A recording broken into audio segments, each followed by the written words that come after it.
Olá, sou Edric Knoll e você está no Ficções Performativas.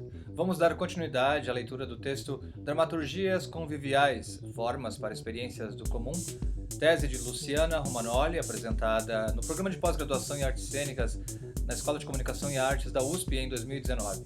Você está chegando agora? Dá uma olhadinha aqui no card para pegar o link logo abaixo da descrição e acompanhar a leitura desde o início. Bom, sem mais, peçam que curtam o vídeo, curtam o canal, ativem o sininho, se inscrevam no canal, compartilhem aí com a sua galera e vamos à leitura nesse vídeo, 14 páginas. Vamos lá? Então, peguem seu café, água, chá, o que quiserem e boa audição. 1.2.1 Público e democracia. A relação entre a participação do público e uma forma democrática é investigada pelo pesquisador espanhol Óscar Cornago no livro Ensaios de Teoria Escénica sobre Teatralidade, Público e Democracia, 2015.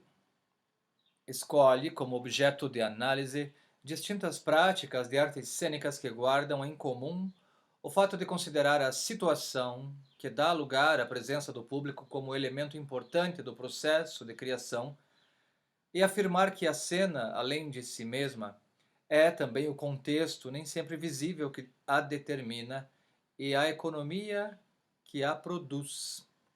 No original, la situación a la que da lugar a la presencia del público como uno de los elementos importantes del proceso de creación. El contexto no siempre visible que la determina e la economia que la produce. O autor reconhece a centralidade com que a ação ocupou os estudos do teatro e da performance na segunda metade do século XX, substituindo as grandes narrativas literárias e ideológicas até então dominantes, mas que já se mostravam insuficientes para dar conta da complexidade da relação entre arte e vida, como paradigma cultural e estético, e seu caráter de projeção em direção ao meio social. No original, proyección hacia el medio social. Entretanto, propõe que, se a ação foi o mito da contemporaneidade, embasado na possibilidade de construção do presente e numa promessa de transformação que não se concretizou suficientemente, e se é cada vez menos provável que seus efeitos prolonguem-se além do momento de sua realização, pois não escapa do destino capitalista de tornar-se objeto de consumo e contemplação. Neste início do século XXI, ela dá espaço a uma situação. Isso significa que a atenção recai sobre o contexto mais amplo com o qual a obra se relaciona e que a compõe, tal como o espaço, o entorno sociocultural e, em primeiro lugar, o público, o representante do meio social. É o correspondente à virada social de Claire Bishop. Cornago, entretanto, explica que a situação não exclui a ação nem a representação. Diz ele: representação, ação e o terceiro termo que quero introduzir nessa discussão, situação, não aludem somente àquilo que fazem referência, mas a três níveis que convivem como parte de um fenômeno cênico em um contexto cultural. Esses três elementos definem formas distintas, ainda que não excludentes, de estabelecer a atividade artística. Se o deslocamento do primeiro ao segundo, ou seja, da representação à ação, foi motivado por uma necessidade de chegar à sociedade de forma mais direta, o terceiro, situação, supõe um momento de reflexão compartilhado e no tempo presente sobre o que está acontecendo. Assim como a ação apela ao interlocutor da obra, mas para propor-lhe um campo de discussão sobre o projeto artístico e social. Cornago, 2016. Nota 71 no original. Representación, acción y el tercer término que quiero introducir en esta discusión, situación, no aluden solo a aquello a lo que hacen referencia, sino a tres niveles que conviven como parte de un fenómeno escénico y un contexto cultural. Estos tres elementos definen formas distintas, aunque no excluyentes, de plantear la actividad artística. Si el desplazamiento del primero al segundo estuvo motivado por una necesidad de llegar a la sociedad de forma más directa, el tercer término, la situación, supone un momento de reflexão. Da perspectiva da problematização do convívio teatral, o mais interessante nessa sistematização é o papel central que o público passa a ocupar e os questionamentos que se abrem sobre como essa relação se dará. Se a ação se projeta ao público para tentar evitar sua transformação em objeto de contemplação estética, ou seja, sua captura pelo espetáculo, contraditoriamente é o olhar do público que realiza essa conversão ao tomá-la como imagem. E será ainda ele quem poderá restaurar a promessa de outra relação com a dimensão estética para a construção de um novo sujeito político, capaz de transformação da esfera pública. Recuperar um espaço comum de ação, com suas dissonâncias e contradições, questões sobre o que exclui, quem isola, como estar junto e como construir algo junto. Diz Cornago. Hoje o conflito se encontra no lugar do público, mas um público que deixa de ser entendido como alguém que está do outro lado do palco, quer dizer, fora da obra. É a relação sujeito-objeto, ator-espectador, artista-público, que sustenta, desde Kant, a apreciação estética da arte, a que vai ser proposta de outro modo para deslocar a percepção da obra já feita para uma obra que estamos fazendo na medida em que se participa dela.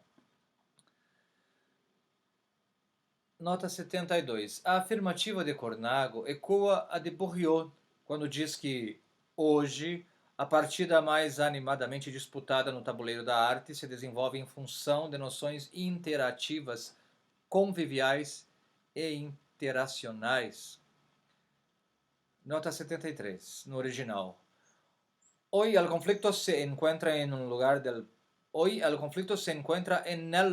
público, pero de un público que deja de entenderse como alguien que está del otro lado del escenario, es decir, fuera de la obra.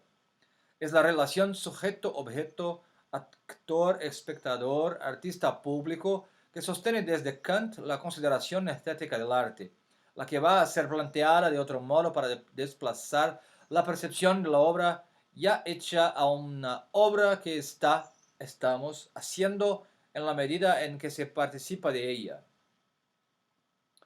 A abordagem do teatro como situação, portanto, concebe o público como integrante do processo da construção da obra. O teatro passa a ser uma arte que acontece entre atores e espectadores, não somente algo feito por atores para espectadores. A questão posta por Claude Bishop sobre os juízos estéticos, éticos e políticos, então, a ênfase na situação sugere que se reconheça a estética como resultado de uma prática social, o que conduz a indagações sobre sua eficácia social, coerência ideológica e contradições de fundo, mas também que se reconheça a qualidade estética das práticas criativas, superando a dicotomia entre a obra e seu processo de construção como um fenômeno perceptível, sem se esquivar das questões de ordem propriamente ética. Cornago observa que, nesse contexto, a solução não é recusar o lugar do espectador, nem negar a ele sua possibilidade de juízo, mas ressituá-lo dentro de um espaço onde as relações entre artista, não artista, sujeito-objeto ou ator público correspondam a dinâmicas em movimento, sustentadas por um entorno coletivo.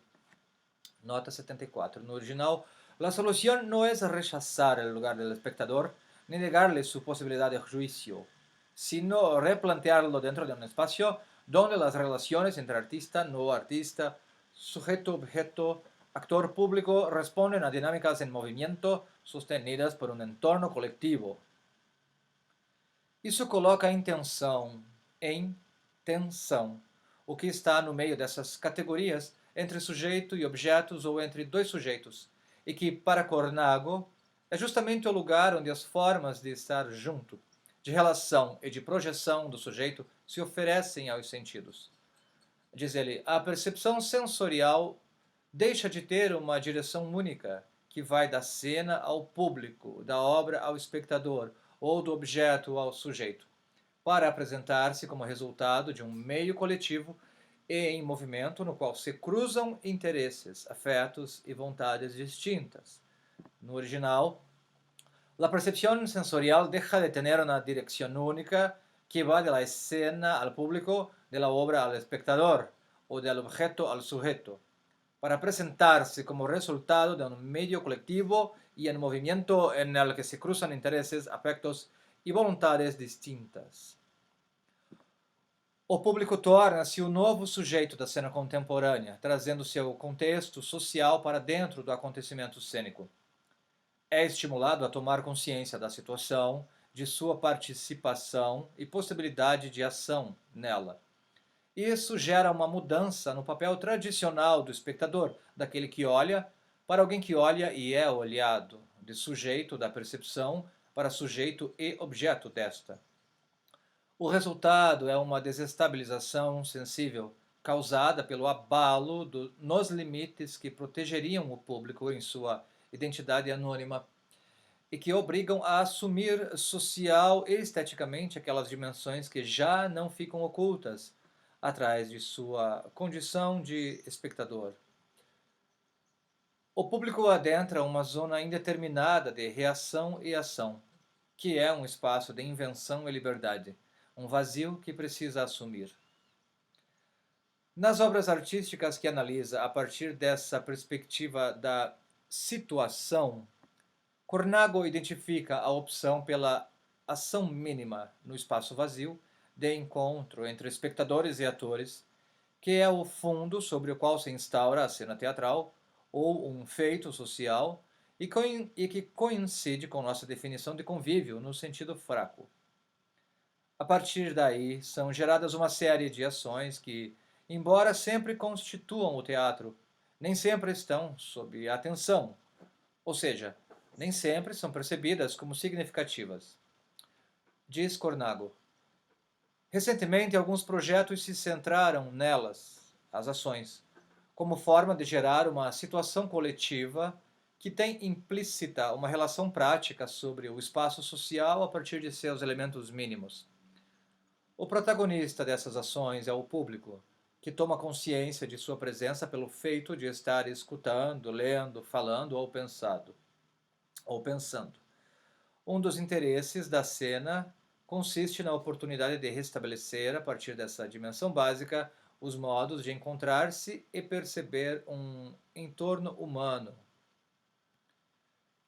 Segundo o autor, o lugar da representação e o lugar do encontro coexistem como dupla perspectiva, não excludentes. A representação demanda uma leitura, enquanto o encontro convida a uma participação que seja uma tomada de posição. Ambos são ao mesmo tempo idealizados e concretos, permeados por contradições.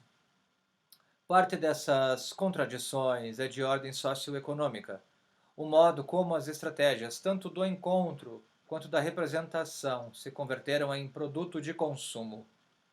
Para Cornago, porém, isso não nega a capacidade do teatro para uma coisa ou outra, mas sim obriga a reconsiderá-las com relação a um contexto. Nisso, em certa medida, ecoa a afirmação de Bishop sobre determinadas formas teatrais não se legitimarem de antemão. Assim como Bourriot e Sanchez, Cornago constata que durante as ditaduras da segunda metade do século XX, a ânsia por participação apresentava contornos ideológicos mais delimitados e vinha em resposta a questionamentos sobre os limites da representação. Com as mudanças sociais ocorridas com os governos democráticos do início do século XXI e todas as suas insuficiências, a atenção retorna aos aspectos mais básicos sobre os quais a representação se sustenta, como a forma de estar juntos, de nos encontrar e desencontrar, de ocupar o espaço e se colocar em relação a ele, de utilizar a palavra, de escutar, conversar ou imaginar, formas de nos fazermos e nos desfazermos. Em outras palavras, ao convívio como situação base para a interação humana. O momento atual requer também atenção às suas contradições. O modo como o sistema democrático vem a ser mais uma teorização do que uma prática, conforme já apontava Bishop. Como o sistema de representação mais coloca o público a seu serviço do que o atende, a ação já não é garantia de autenticidade artística e política, e os maquineísmos artísticos ou políticos não servem para descrever a complexidade do nosso tempo. Tal contexto direciona a atenção aos limites e às armadilhas da participação. Já não se trata de participar ou não participar, tampouco de representar ou não representar, mas dos modos de fazê-lo. Diz Cornago: a perda da credibilidade dos atores sociais moveu o princípio da atuação em direção ao público com o objetivo de questionar os modos da coletividade e as formas de legitimar o que, por si mesmo, sem público, não poderia se sustentar. Não é que se convide o público a atuar como em outros momentos, a partir de alguma doutrina teatral ou ideológica, mas é o próprio público, a partir de sua falta de fundamento, da sua carência de uma identidade própria, que dá forma à atuação. A partir dessa condição comum que o faz ser mais um, oferece a possibilidade de representar a ação no nível coletivo. Continuando.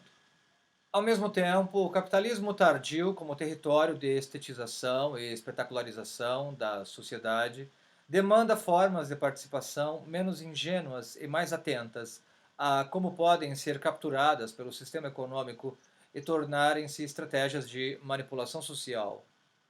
A compreensão de que procedimentos anti-espetaculares, forjados a partir dos anos 1960, já foram incorporados pelo espetáculo, fundamenta o conceito de teatro pós-espetacular proposto por André Ehrman para a análise de obras armadas como dispositivo, cujas regras se expõem desde o início para um jogo com o público, e nas quais os atores passam a exercer a função de mediadores ou operadores entre a obra e os espectadores.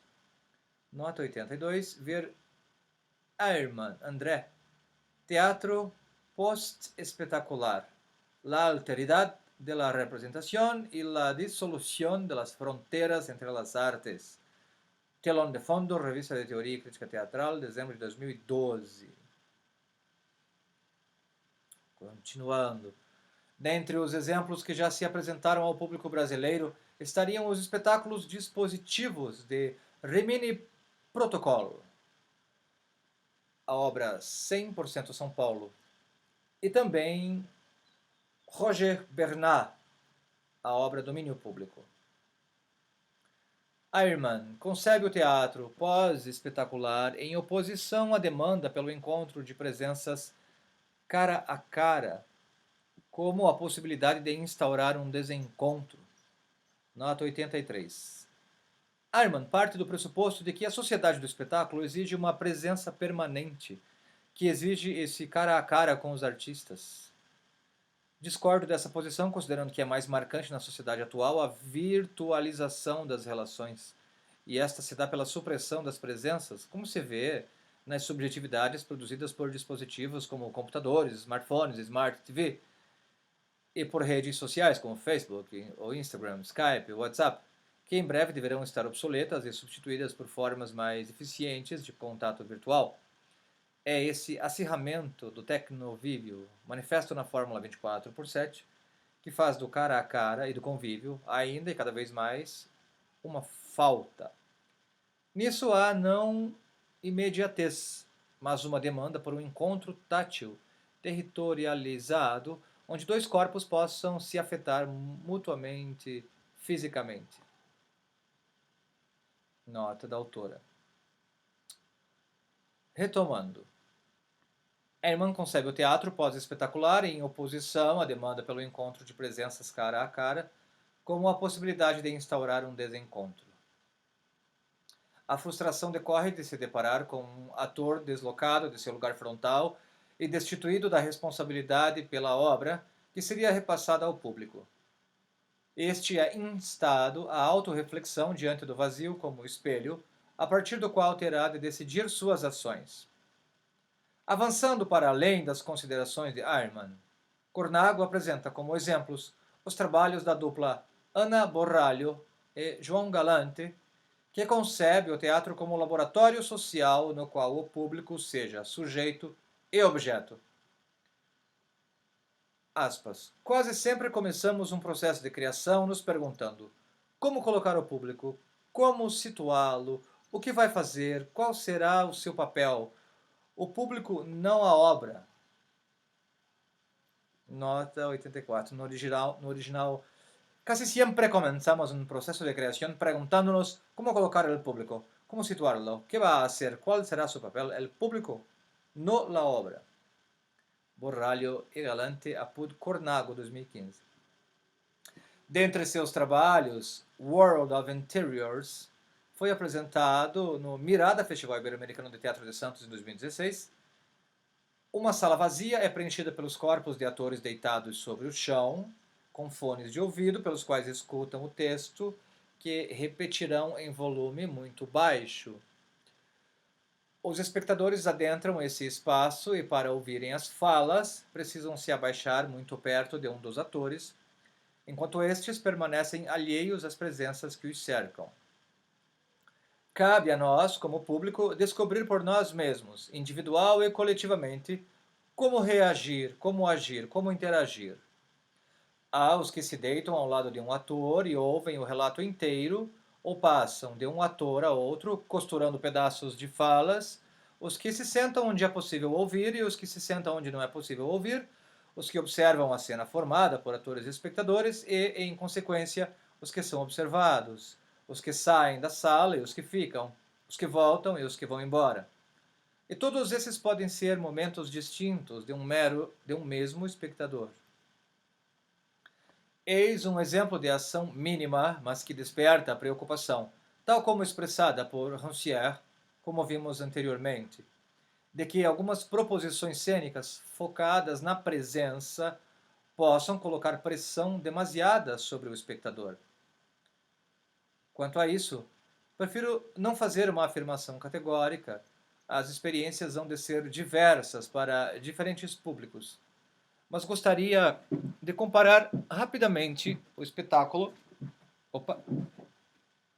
a partir da apresentação a que assisti no Mirada. Há outro que apresenta propostas semelhantes em alguns aspectos.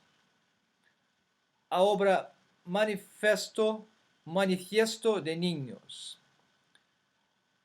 do grupo argentino El Periférico de Objetos, dirigido por Emílio Garcia Weber, ao qual assisti no Rio Cena Contemporânea em 2007, apresentava uma espécie de instalação cênica. Antes da descrição da obra, leremos a nota 85. A crítica Edith Scher descreve o espetáculo. Imagens como a de um rosto que denuncia 100 mortes atrozes de crianças, ou a de uma criança adulto que se diverte desenhando um espaço cercado que lentamente se enche de 100 bonecos rígidos, os meninos mortos, ou aquela que é mostrada em uma tela difusa que, levemente desfocada, exibe um plano geral bastante borrado e sem muitos detalhes. Também sobre essas paredes há projeções que aludem ao universo do abuso infantil sem narrar o fato central. Nelas é possível ver, por exemplo, fotos antigas de meninos retratados, vídeos de crianças pensativas, algumas tristes, desenhos, ou melhor, animações, que remetem a outro tempo histórico, não fica muito claro qual, com cenas extremamente cruéis. Muitíssimo. Há poemas, outros textos e mais.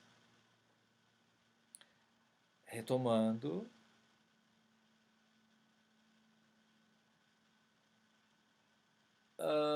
Do início do parágrafo. Eis um exemplo de ação mínima, mas que desperta a preocupação, tal como expressada por Rancière, como vimos anteriormente, de que algumas proposições cênicas focadas na presença possam colocar pressão demasiada sobre o espectador. Quanto a isso, prefiro não fazer uma afirmação categórica. As experiências hão de ser diversas para diferentes públicos, mas gostaria de comparar rapidamente o espetáculo, a partir da apresentação que assisti no Mirada, a outro que apresenta propostas semelhantes em alguns aspectos. Manifiesto de Niños, este que acabamos de ler a descrição da nota, do grupo argentino El Periférico de Objetos, dirigido por Emílio Garcia Webe, ao qual assisti ao Rio Sena Contemporâneo em 2007, apresentava uma espécie de instalação cênica, um cômodo dentro do qual os atores manipulavam pequenos bonecos e faziam a chamada das crianças vítimas de violência, o que víamos através das janelas ou como imagens projetadas no lado externo de uma das paredes. Lembro-me de que foi meu primeiro desencontro, para usar o termo de Herman, com esse tipo de teatro e, como espectadora, me senti abandonada, sem saber o que fazer, como fazer, desorientada na minha condição de público.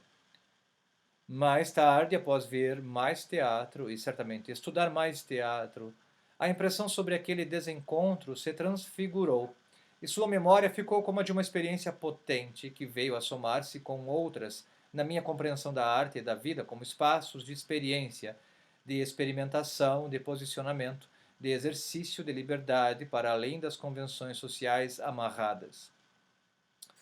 Poderia suceder o mesmo com World of Interiors. A diferença reside no quanto o espectador encontra, nas mediações, materialidades e signos fornecidos pela obra, sentidos plurívocos com os quais se relacionar ou não, ou o quanto a situação estabelecida o provoca ou não em termos de sensações e interpretações. Ou seja, não há garantias.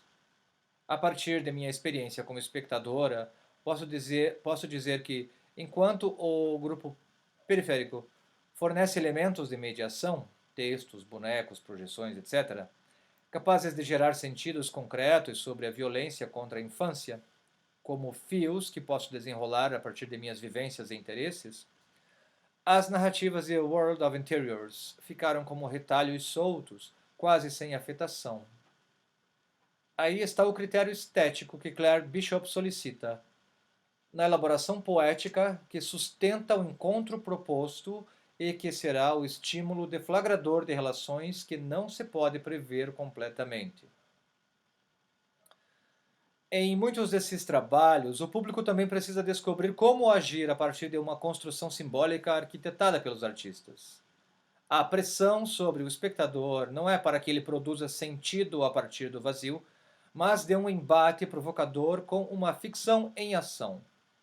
Mais que isso, cabe-nos indagar: que vazio é este já ocupado pelos corpos dos espectadores? Sobre o vazio no teatro, recorro a uma observação da diretora e atriz Grace Passot, proferida em uma aula sobre dramaturgia.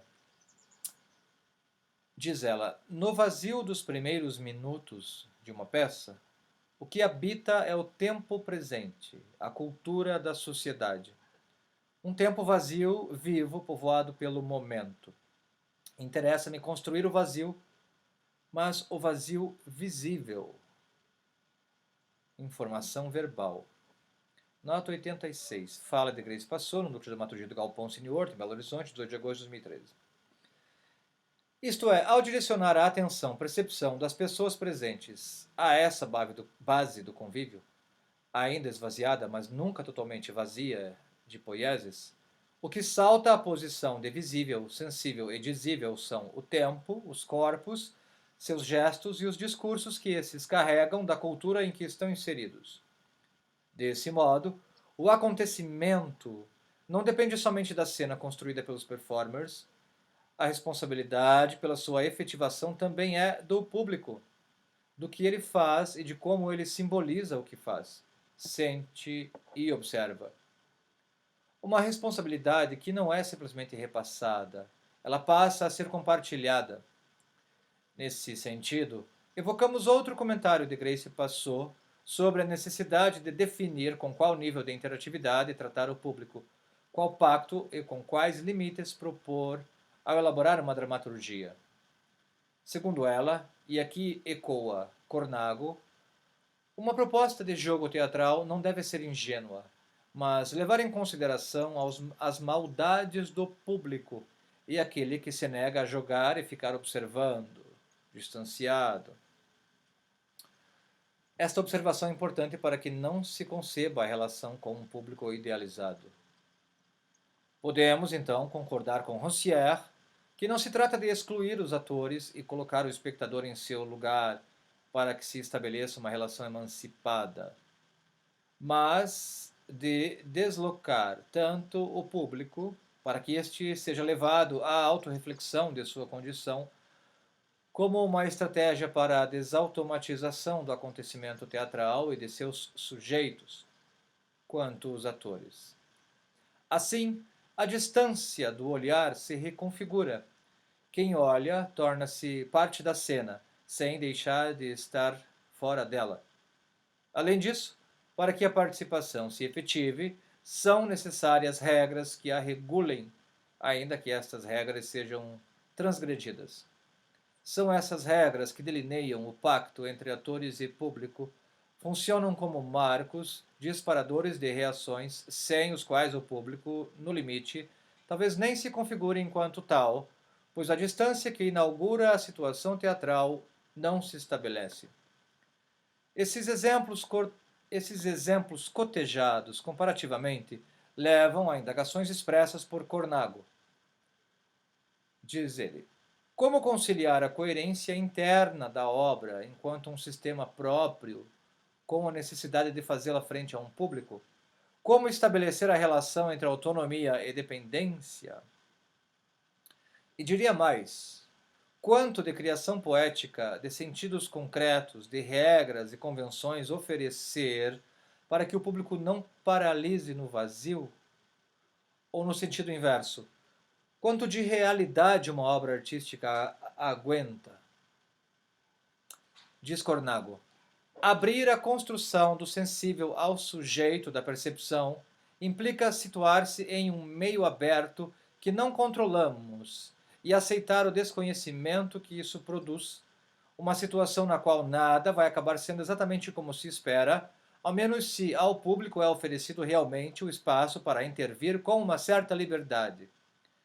Esta é a potência e, ao mesmo tempo, o risco de expor-se ao olhar do outro quando o convida a realmente participar de uma construção que, na medida em que opera com o outro, faz coincidir o estético com o social.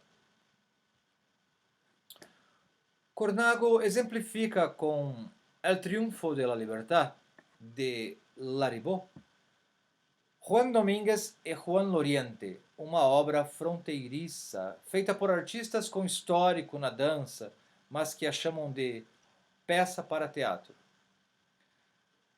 El triunfo de la libertad. Não há atores, apenas um espaço vazio com variações de iluminação, um texto projetado aceleradamente e alguma intervenção musical. Nota 90. Cornago assim o descreve: um palco vazio e uma iluminação tênue que permite ver 4 tubos de LED suspensos no teto, nos quais passou um texto durante a meia hora que durou o espetáculo na estreia, depois ampliado para 1 hora. Em algum momento, os fios pendurados nos tubos parecem se mover ligeiramente no meio de uma atmosfera um tanto fantasmagórica, e até a cor das letras parece mudar. O público não chega a saber se esses movimentos estão realmente acontecendo ou se são o resultado da concentração quase hipnótica a qual o obriga o ritmo acelerado com que os textos passam. Além das variações de luz, que às vezes se voltam para a plateia, tornando o público mais presente, e de 2 breves momentos em que a música clássica soa, só o que se vê é o vazio da cena e alguns textos que se seguem, sem ninguém para sustentá-los além do próprio público. Continuando. O público torna-se a única presença física humana. O encontro promovido é dos espectadores consigo mesmos, enquanto indivíduos e coletivo. Não há indicações sobre o que devem fazer, a liberdade aludida pelo título manifesta-se como infinitas possibilidades de ação, reação, interação que permanecem não concretizadas, e a frustração aparece em parte dos espectadores, que abandona o lugar. Assim como se poderia dizer de Stifter's Ding, de Heiner Goebbels, o efeito teatral é a consequência da inscrição da obra em um contexto de teatro, uma sala de teatro, um festival de teatro, a partir da comunicação de que se trata de uma peça de teatro. Sem isso, numa galeria de arte, por exemplo, o efeito teatral se perderia e com ele a consciência de grupo de espectadores que se veem cara a cara consigo mesmos ante a frustração de suas expectativas. A potência e o risco de tamanha abertura para a liberdade do público são o vazio e o incômodo de ver essas expectativas frustradas. Mas quando a arte se orientou a atender expectativas dos espectadores, de ficar sem saber o que fazer com a diversidade ou a diluição das referências, de ir embora com pouco mais do que dúvidas sobre qual deveria ser a sua função ali, restando a um espectador mais consciente de sua condição, instado a uma postura autorreflexiva. Isso não implica necessariamente formas de participação física, como mostra o exemplo de El Triunfo de la Libertad. Tampouco toda participação física demandada ao espectador terá esse efeito autorreflexivo. Por exemplo, quando este é convidado para subir ao palco como figurante dentro de uma representação. Para Cornago, a potência desse tipo de trabalho se dá na medida em que interpõe uma indagação. O que estamos fazendo aqui? Pergunta implícita que a cena deixa no ar, não para respondê-la, mas para fazê-la sensível ao público. A primeira pessoa do plural acena para espectadores e atores, todos nós indeterminado, provisório, desconhecido, enquanto a autorreflexão direciona o olhar para si mesmo, já não como convívio, mas como sujeito em um grupo. Diz Cornago. Retomar esse lugar comum é uma via para recuperar, a partir de outra perspectiva, o espaço de atuação, tanto no meio de criação artística como no âmbito social. Esta é a tradução, em nível teatral, da aparência democrática que deve manter a cena social. Todos somos público é como dizer todos somos democratas. No original. Retomar ese lugar común es una vía para recuperar desde otro enfoque el espacio de actuación, tanto en el medio de creación artística como en el ámbito social. Esta es la traducción a nivel teatral de la apariencia democrática que debe guardar la escena social. Todos somos público es como decir todos somos democratas.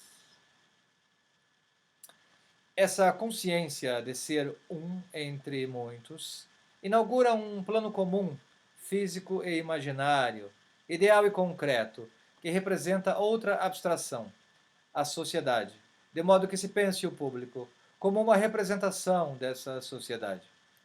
Sua indeterminação é justamente sua potência cênica e social. Ela demanda uma abertura ao desconhecido, pela qual deve tomar posição dentro desse grupo do qual é parte, mas que lhe escapa sem pretensão de homogeneidade, mas de uma possibilidade de habitar provisoriamente um espaço compartilhado de invenção e transformação. Essa brecha para que outro convívio se instaure ganha potência em alguns trabalhos da performer Eleonora Fabião, como a obra Ação Carioca, #1, Converso sobre qualquer assunto, em que leva duas cadeiras à rua e convida os transeuntes a sentarem-se para conversar com ela. O modo imprevisto como o artista se posiciona no tecido urbano não encontra correspondência imediata no tecido social normatizado. com sua presença e ações que desafiam a possibilidade de buscar a referencialidade na vida cotidiana, a performer abala uma ideologia do real vigente. Nesse gesto de esquivar-se da previsibilidade e da normatização da vida cotidiana, traçando linhas de fuga pelo espaço urbano como aberturas de zonas de indiscernibilidade no corpo da cidade, reside o que a performer chama de anticrime, cometido em nome da imaginação política numa sociedade disciplinar de controle. O encontro com o outro espectador em trabalhos como esse é o que a performer chama de uma prática do impossível, por mover-se a viver impossíveis, não torná-los não torná-los possíveis. Viver impossíveis, não torná-los possíveis. O propósito é de gerar um interstício mais do que uma mudança estrutural, uma ação micro e não macro política. O impossível a que a artista se refere, então, é aquilo que está além e aquém da vida automática. Sua sustentação conceitual é a precariedade, compreendida como o avesso da precarização da vida aos moldes neoliberais. O precário recusa justamente a lógica de valor sujeita ao capital e refere-se à precariedade dos sentidos, não unívocos nem fixos, dos corpos e da arte, de modo tal que é empregado para flexibilizar definições rígidas de espectador, artista, cena, obra de arte, sujeito, e vibrar separações estanques entre arte e cotidiano, ritualístico e mundano, corpo e cidade, entre cidadãos. Fabião, 2015. Numa obra como o Conversos sobre Qualquer Assunto, vê-se a abertura ao encontro, que pode ou não se efetivar, como uma disponibilidade da performer a adentrar um território indiscernível e convocar o espectador interlocutor a acompanhá-la. Nesse interstício, sua identidade não se fixa. Conta Eleonora que já lhe indagaram se era prostituta, lésbica, psicóloga, brasileira mesmo? Conforme observa o pesquisador Pablo Assunção B. Costa, estas são perguntas ao mesmo tempo cômicas e graves. Elas emblematizam uma das confusões linguísticas provocadas pela suspensão do sentido referencial efetuada pela poética da performance. Assim, a ação estimula um movimento de autorreflexão no espectador acerca da situação de que toma parte.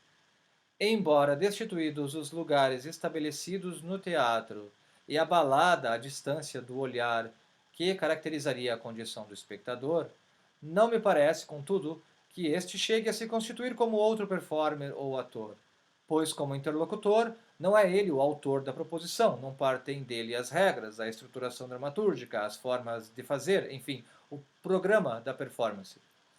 Nisso, a conversa distingue-se da obra linha, performance na qual o interlocutor, aí sim, passa a ocupar a posição de propositor de uma ação que se fará junto. Na obra Linha Nova York, Leonora Fabião visitou desconhecidos indicados sucessivamente pelo visitado anterior para conversar e planejarem uma ação que fariam juntos num espaço público. Algo que só nos tornamos capazes de fazer porque nos juntamos e que nunca faríamos se não nos tivéssemos juntado para a vivência conjunta de uma experiência. No caso, porém, a performer reconhece que há um deslocamento da relação performer-espectador para um encontro performer-performer. A distância da expressão é abolida. Aspas. O trabalho dinamiza misturas eu, outro, nós, espaço interno, espaço externo, estranho, familiar, desconhecido, íntimo, cidadão, cidade. Eleonora Fabião, 2015. Já diante do cartaz com os dizeres converso sobre qualquer assunto, o sujeito passante atraído para a cadeira que a performer mantém diante de si é antes esse espectador desestabilizado que já não coincide consigo mesmo.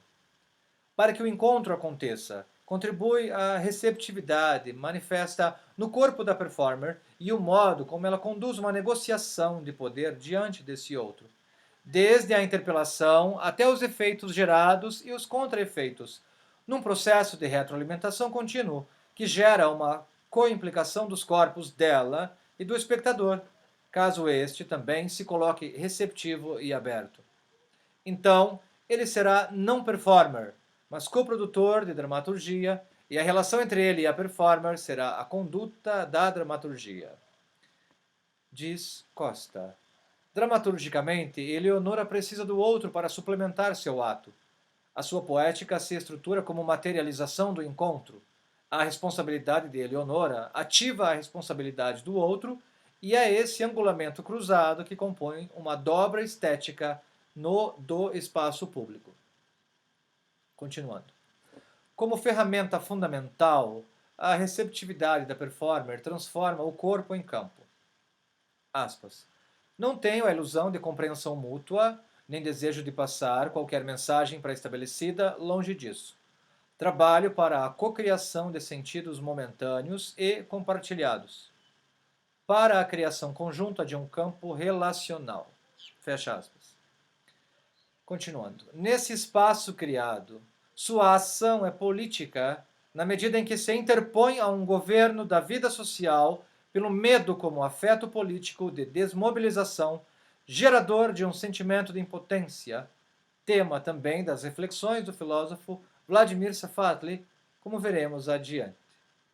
Diz Fabião, a obra Ações Cariocas é um projeto de desintoxicação, expurgar as toxinas do medo via contato, fricção, diálogo. No Rio de Janeiro, assim como em outras áreas de conflito, o medo é uma poderosa arma biológica de controle massivo.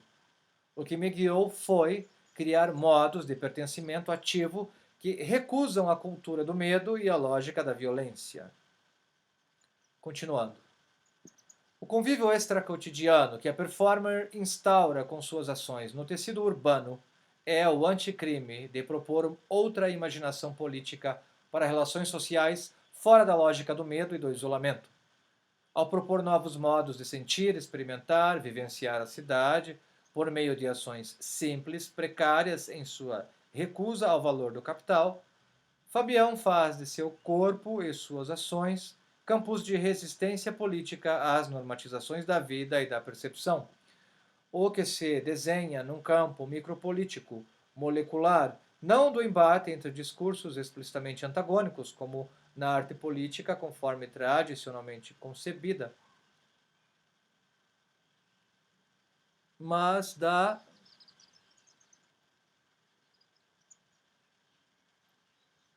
Perdão, perdi o texto.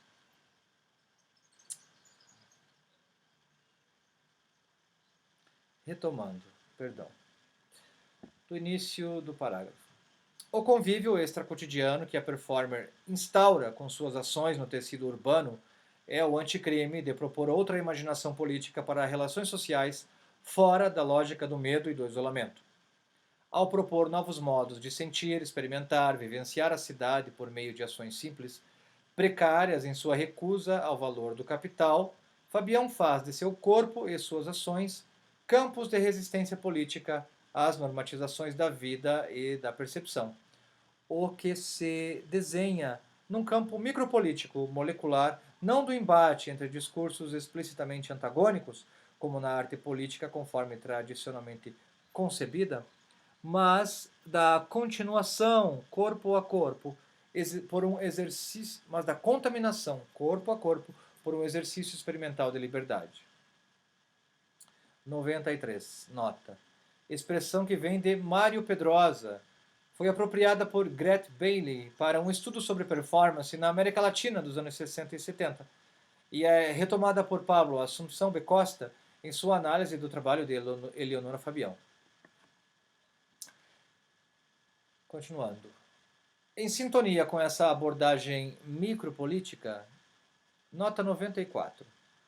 O conceito de micropolítica se refere aos múltiplos processos pelos quais a realidade objetiva e subjetiva toma forma. É complementar ao conceito de macropolítica, como dois aspectos da política. Ver Guattari, Deleuze, Mil Platôs, Capitalismo e Esquizofrenia, e também de Holnick e Guattari, Micropolítica, Cartografias do Desejo. de 2008. Retomando, em sintonia com essa abordagem micropolítica, o pesquisador José da Costa observa na cena teatral contemporânea do Rio de Janeiro o investimento cênico em modos de lidar com o comum e o outro, em espetáculos que promovem a deliberada exposição do sujeito à diferença e à alteridade, percebidas e exploradas como multiplicidade de pontos de vista. Isso se configura por um trânsito entre o dentro e o fora do espaço cênico, dentro e fora da representação, da própria arte, de si e do outro, como um movimento de abertura e de exposição da vulnerabilidade para ser atravessado pelas diferenças. Para traçar a relação entre estética e política nesse tipo de criação, o autor recorre à conceituação de desejo, realizada pela pesquisadora Sueli Holnick em Cartografia Sentimental, Transformações Contemporâneas do Desejo, Holnick 2007. Segundo José da Costa, Holnick apresenta 3 linhas simultâneas pelas quais transita constantemente o impulso desejante: o indizível, correspondente àquilo que não está previamente instituído nem ancorado em referentes, valores ou formas de expressão, portanto nos deixa desterritorializados, desestabilizados. A simulação, pela qual se constrói uma forma de expressão, oscilando entre a desestabilização da primeira e a estabilização da terceira, e as fixações territoriais, pela qual se estabelecem referências e padrões duráveis no nível individual e social. Então, indizível, simulação e fixações territoriais. 3 linhas simultâneas apresentadas por Holnick, pelas quais transita constantemente o impulso desejante. Indizível, simulação, fixações territoriais.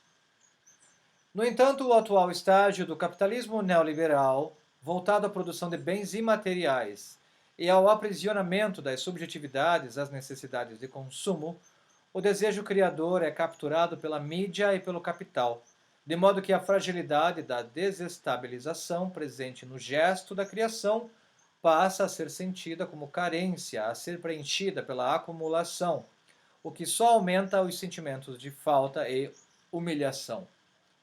Assim, junto da criatividade, são capturados também os modos de sentir e estar no mundo.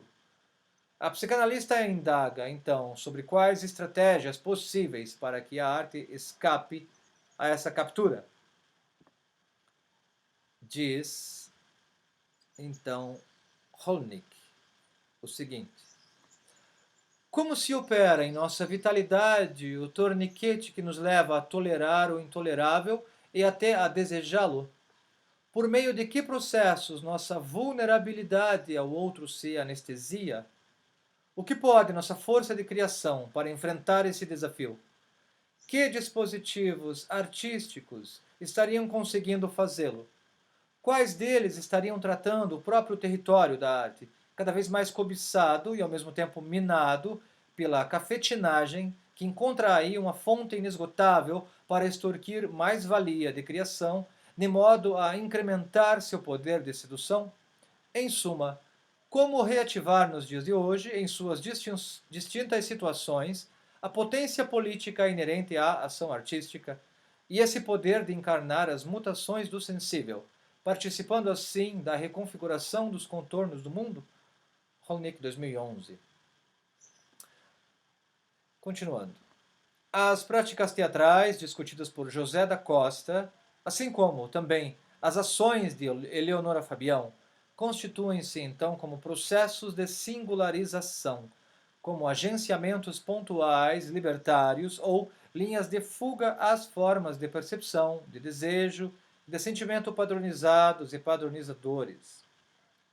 Experimentam uma revalorização da fragilidade criativa por meio de uma presença que se instaura como vulnerabilidade ao outro de si mesmo. Seria esta uma possível estratégia para participar de uma reconfiguração social fora da normatização dos comportamentos e afetos e contra o anestesiamento na relação com o outro? Ficamos por aqui. Obrigado por acompanhar. No próximo vídeo, o título 1.3, uma dramaturgia para os corpos presentes. Fiquem conosco, continuem acompanhando, curtam o vídeo, ative o sininho, compartilhe se gostar. E vamos nessa! Firmes e fortes, paz e bem, um grande beijo.